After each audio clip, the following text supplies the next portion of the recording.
Hey, how's it going? Trace W here. Today we're just going to be looking at the lands you should run. Now, this comes down to the explorers, and just getting down to the numbers, you always want to run one more than the number of explorers you have.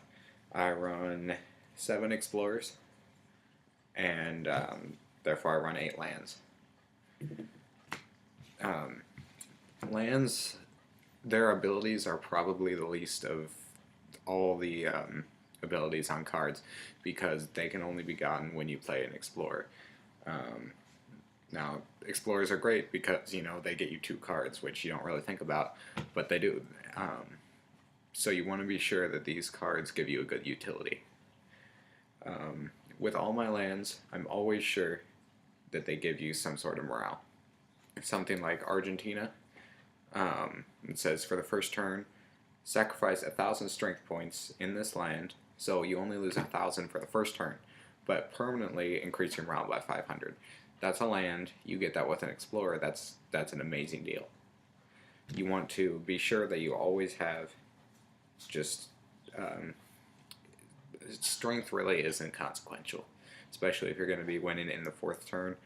It doesn't matter. You can run things like Argentina or the French Republic. So getting that aside, you always want to be gaining morale. I have 2 exceptions, which is Venezuela, because it does give me morale with my Columbus, who I do run. So he's semi-worth it. I probably should take it out, but there's no other morale land, so I'm running this. And then Japan. Japan gives me technology cards in play.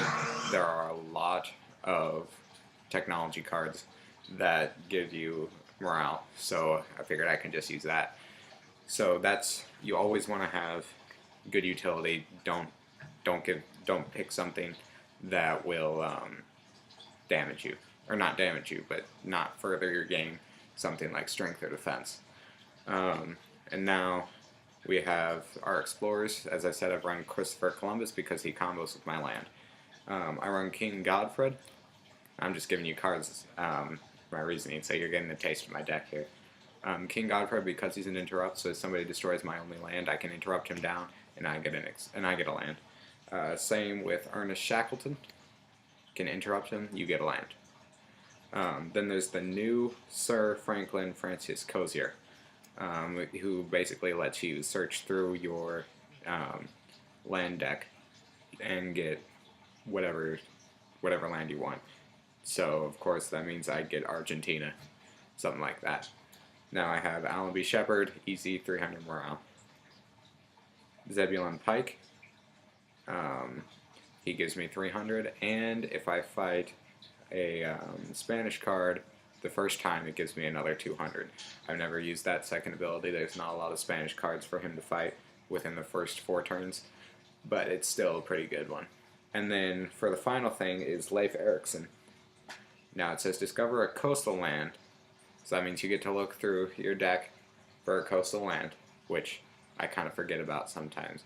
And you gain 100 morale points to each land Leif travels. Now I know a lot of you know about the rule where you can move them at the end of the turn. So if I'm only gaining 700 because I do have morale cards that give me 300 in my deck, you just place them down and then you can move them at the end of the turn to max you out to 800. So those are some good cards to run, and we'll catch you next time.